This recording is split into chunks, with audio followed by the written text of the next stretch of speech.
systems in place that keep you focused on the right thing all the way through production. So we call those CX guardrails in production.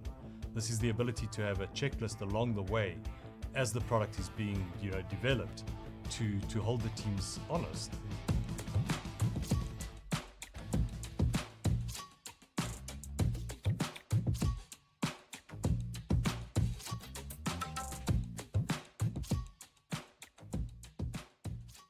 Welcome to the Press One for Nick podcast. My name is Nick Limsdahl, and my guest today is Anton de Wet, the Chief Client Officer at NedBank Retail and Business Banking.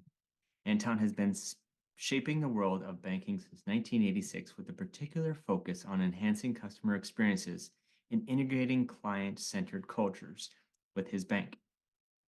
His extensive career includes leading NedBank's private equity investment in Virgin Active SA and developing client experience functions in banking. During our time, we explored how successful organizations can build robust design capabilities focused on client needs, using iterative design and thorough testing. Anton shares his insights on linking customer experiences on tangible business outcomes and discusses the integration of AI and enhancing services within the contact center. He emphasizes the necessity of continuing adapting and rigorous testing to meet evolving client expectations and enhancing client satisfaction.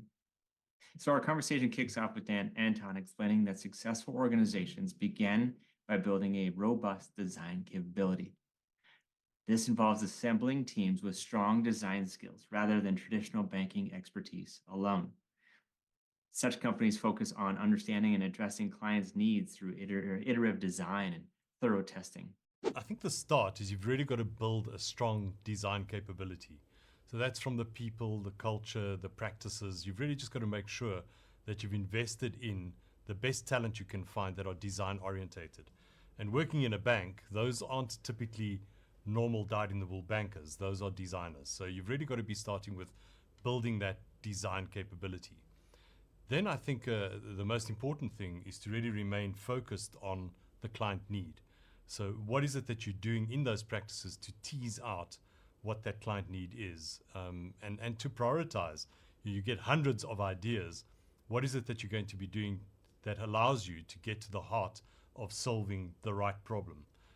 That prioritization in its own right, takes a lot of doing, and that's really a function of making sure that all that is tested and that iterative design is applied to teasing out what is going to have the best fit with the market that you're looking to serve.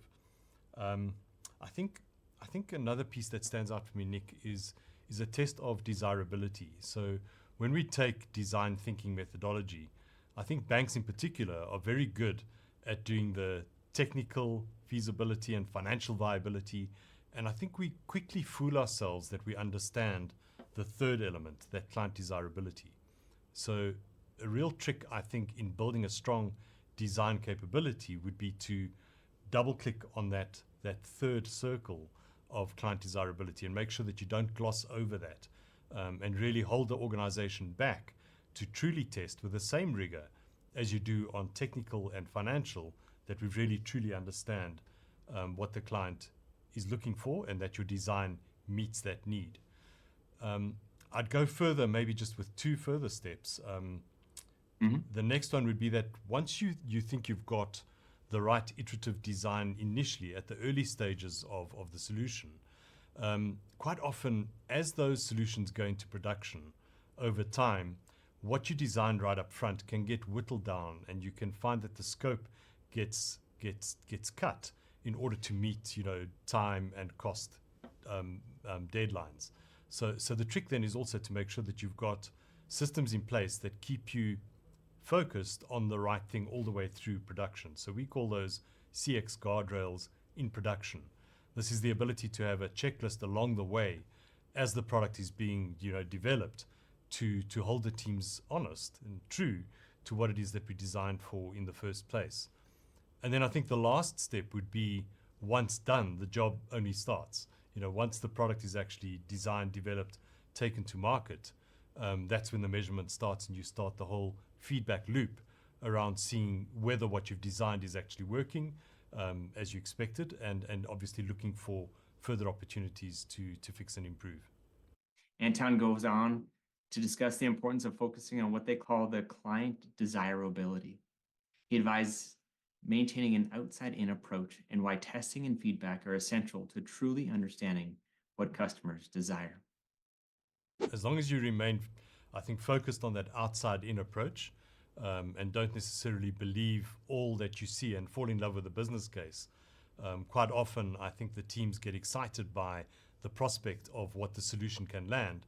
You've got the technicals, and the financials look as though they're really sexy because, this contribution multiplied by, gazillion volume uplift is going to give you a really big number, and people fall in love with the business case. And as I say, that third element of desirability, they gloss over. And I think I quite often want to give the execs and the teams that work on this the benefit of the doubt. You've got to believe that they believe they know. And I think the truth is we don't know. We don't know starting up front whether this is actually going to resonate, whether it is something that is needed and that will, in all likelihood, result in the take-up and usage that we would want to.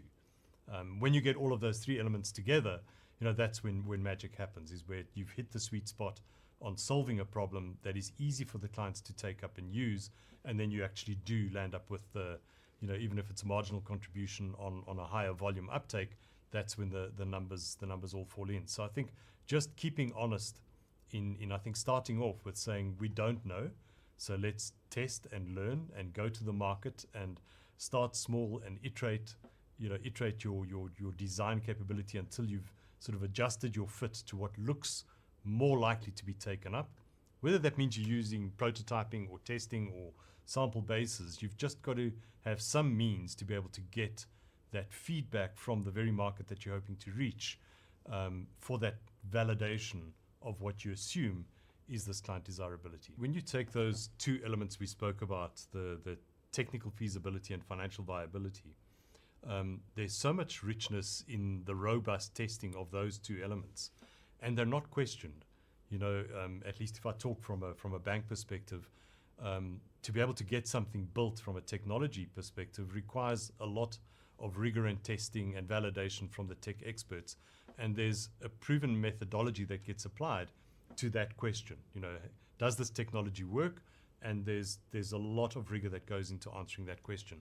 Same on the financial and the business case. I think as a CX community, that third element and just ramping up the sophistication and the professionalism by which we actually answer the question around that client desirability and the need has got to be part of that CX strategy. So the CX strategy has got to be the things that you do, the building blocks you put in place, the practices you implement, the levels of rigor, and buy-in and understanding from within the organization that can reach the same levels of trust and maturity as you have on those two examples of financial modeling, the business case, and of course the technical, in terms of the technical feasibility. So I think certainly if I speak for ourselves, we've still got some way to go to build that capability internally.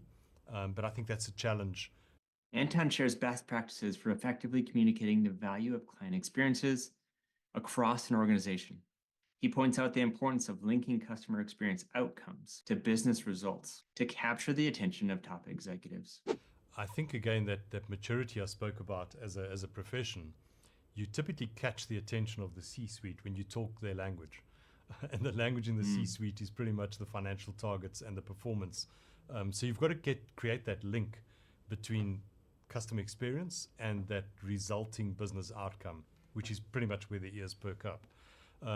I think there are two kinds of experiences. So this leadership role is to land the message that there's either an accidental experience. Either way, you're going to have an experience. It's either going to be by accident, most likely inconsistent, most likely not the best experience, most likely more costly, and with some breakage and attrition and drop-offs. So from a financial point of view, speaking the language of the C-suite, not the one that you want. Or you've got to have the desired client experience, which is the opposite. One which is very clear around what you want that experience to be, expressed up front, and then designing for the consistency of that experience and all the rigor that goes into ensuring that that's how it renders outside in. When you get that right, again, that should translate into the language that the C-suite understands. In other words, reduced drop-offs, less costly, more effective, more take-up, more usage, more revenue, ultimately more profitable. So I believe that's the key link in building the understanding, commitment, buy-in internally. The leadership role is one that teases those two out. Are we going to have an accidental experience with a poor outcome, resulting in poorer financial results than otherwise might be the case? Or are we going to obsess with crafting the desired client experience, very clear on what that looks like, and very rigorous in how we actually implement it, measure it, and continuously improve it? Anton discusses how to transform customer feedback into actionable insights, and he highlighted the need to understand the scale of customer issues through complaints and queries, and to use this data as the foundation for continuous product and service improvement. No measure is worthwhile, or no feedback mechanism. If you're asking clients in terms of a survey what they think, or what rating they're going to give you, that in its own right is not the issue. That's not what CX is about. And if left at that level, I think you're really missing the essence of what the CX practice should be. So the CX practice should be around being able to get those insights, get the feedback mechanisms, whether those are from complaints, the contact center volumes, whether it's from the branch walk-ins, surveys, methodologies, data, wherever you're getting your information, your listening channels. The real trick is to be able to make sense of those. And I think if you take the contact center as an example, there are many reasons people call us. We've really got to ask ourselves, do they really want to call us about this particular issue? Or is it something that they really would prefer weren't there at all, or otherwise more easily solved? So in addressing these, we really look at it around trying to size the volume and impact of the nature of these queries, problems, complaints, as a source of insight, and look at how much capacity that's utilized internally in order to manage. Well, first of all, let's deal the issue itself. So if somebody's asked you a question and a client has come to you with a problem, let's solve that as best we can in the moment. But it doesn't stop there. That's actually the start. We then look at, how many more people have got similar challenges or problems, questions or queries, and the size of that makes sense for us to then get to the solution as to, well, why is this a problem at all? What's the root cause of clients contacting us for this particular reason? And that then is the opportunity to re-engineer the solution that does away with the need for the client to have to ask you this question or reach out to you or require guidance or assistance, where you should be making it much easier for them to do. So it really becomes quite a methodical approach to understanding this feedback that you're getting, sizing it in terms of how big of an impact is this to the market, how big of an impact is this to ourselves in order to manage, getting to the root cause of why is this a problem in the first instance, and does this present an opportunity for us to fix and improve our products and services so that that need is no longer as great, and people can actually find a solution themselves. So a lot of this sits in self-service. There's some great technologies you mentioned in contact centers where you can take voice to text recognition and then data mine the text to be able to give you a lot of these insights. But it does require the teams to be able to go deeper into sizing, making sense of what's causing this, and then re-engineering away those problems. Anton goes on to discuss AI's role in enhancing customer service, particularly within the contact center. So firstly, I think AI offers huge potential.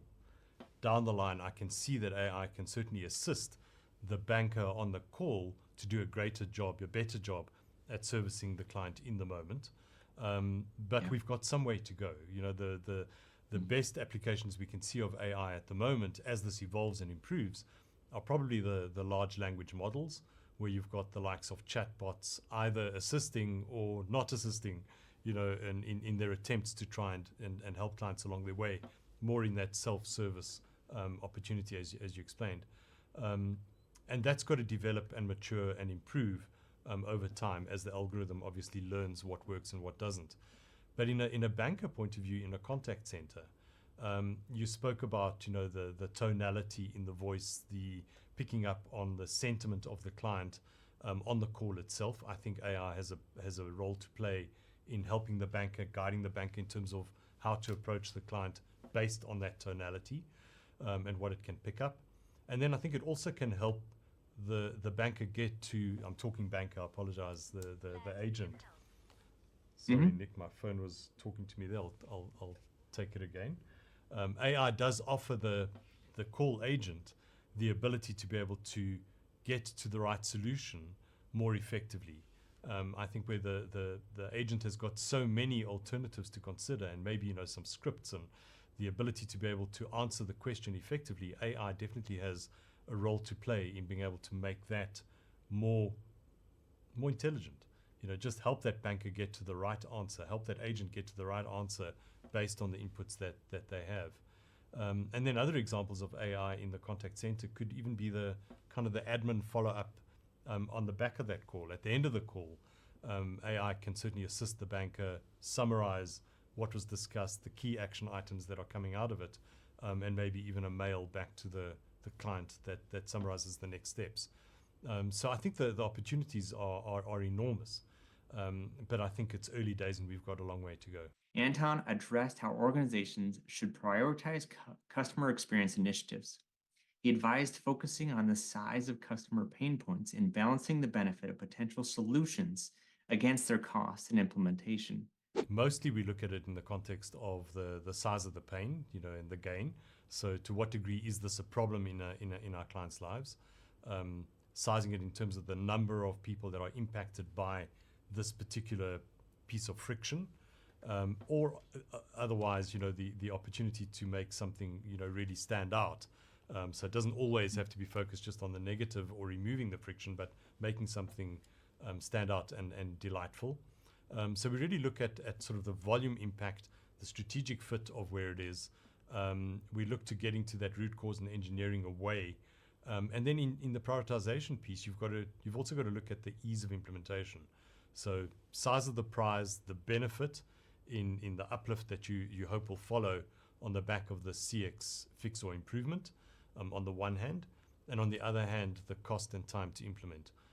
So at its simplest level, I think you've got to look at those two in terms of what can be done most effectively in order to give you the biggest bang for buck uplift in your improved experience and the resultant business benefits, which is either cost reduction and or revenue uplift. Anton continues by suggesting strategies for maintaining a consistent customer experience across different channels.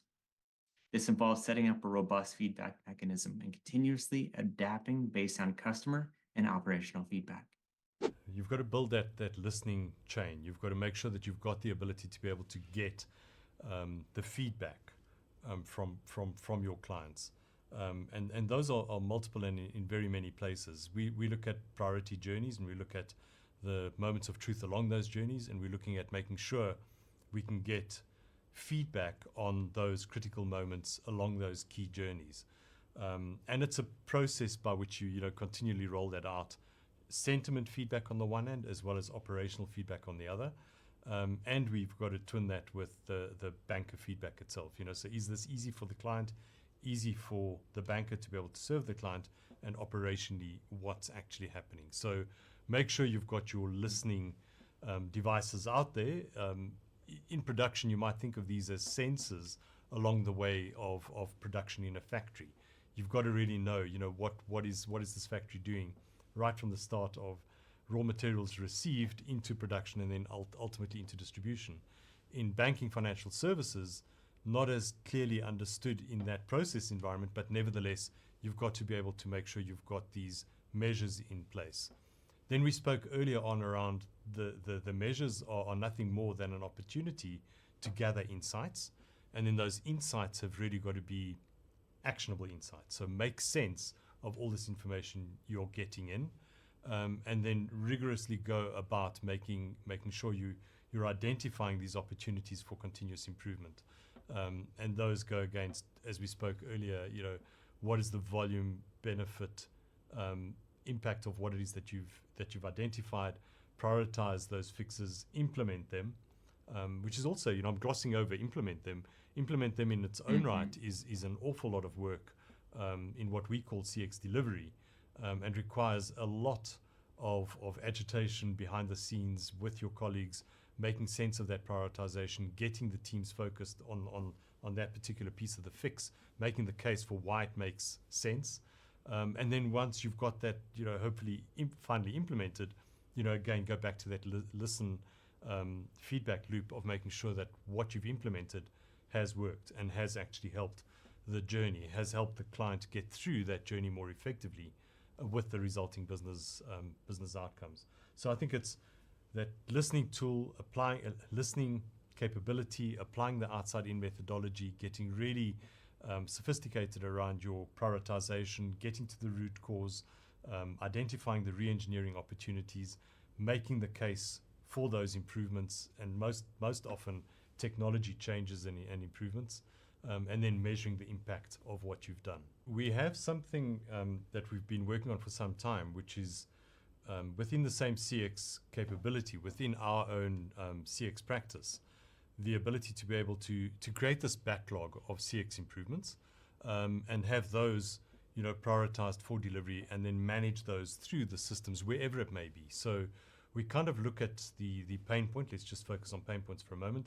And pain points could be at the early stage of the journey, and the fix may require a fix from marketing, as an example. And then it's, where's this problem? What is the root cause of it? Who fixes it? And by when? And you kind of have got to have a long list of rather boring hit list, but you've got to be able to go through that implementation of these CX fixes and improvements wherever they are. So it talks to the CX function having to be very, very highly collaborative across that full value chain. In my example, from marketing on the one hand to deep tech on the other, or perhaps frontline banker, and the sales and communication material that assists them. It could be anywhere that you identify an opportunity for improvement.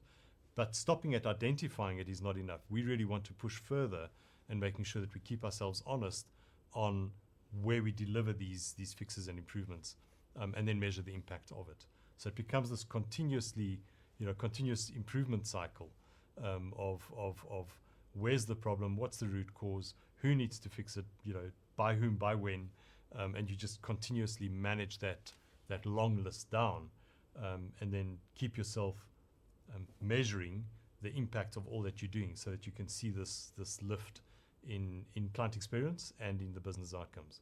For those new to the C-suite when it comes to the customer experience and are overwhelmed, Anton reassures listeners that feeling such indicates an understanding of the challenge scope. He recommended keeping a client-focused perspective and rigorously testing to validate business assumptions. If you're not overwhelmed, you probably haven't been listening. So if you're not overwhelmed, you probably haven't understood the scale of what is required in order to have an effective CX practice. So the advice I'd give somebody like that, somebody new to the C-suite, feeling overwhelmed, is that you're probably on the right track. So if you're feeling overwhelmed, that means you've probably got a sense of the enormity of the challenge and opportunity that this holds. And then I think it's a question of just slowly getting into making sense of, think of it as a value chain, from design, measure, improve, to implement the fixes. So once you've got design, measure, improve, how do you then have this backlog of things that you're going to deliver? How do you actually improve your sales and sales excellence? And then how do you remain ultimately true to making sure that your organization has got this outside-in conscience of the client at heart? So what I mean by that is, you may have come across the practice some years ago. We used to have that empty chair in the meeting room with a little bit of a cardboard cutout or a different colored chair that represents the client in the room. And that is pretty much what you'd hope to achieve. Instill that culture of what's in the interest of the clients. What would the clients say about this particular topic in this meeting? Take a difficult pricing discussion as an example. Keep yourself focused on that outside-in lens of not, again, falling in love with your own business case, falling in love with what we think clients may need inside out or our own rationalization, but really true to testing how this resonates. Maybe I'll give you one example that might help somebody in that example, fresh in the C-suite. We can take our client value propositions and we can stack them up how we see it at a rational level versus competing alternatives. And we can convince ourselves that what we've got is better. And we might even be right, on a line-by-line rational analysis of our value proposition compared to somebody else, we can convince ourselves that this absolutely is a better proposition. The guidance I'd give to somebody who's new to the C-suite is to say that's fine, that's nice, but the real test is not what you've rationalized around this boardroom. The real test is how clients perceive this. So how do they perceive our value proposition relative to the market? If we're saying it's easier, do they see it as easier? Is that what they value? So there's so many questions to be asked. But I think the clear guidance I would give is don't be afraid of being overwhelmed. Probably if you're not overwhelmed, you haven't understood. So that's the start.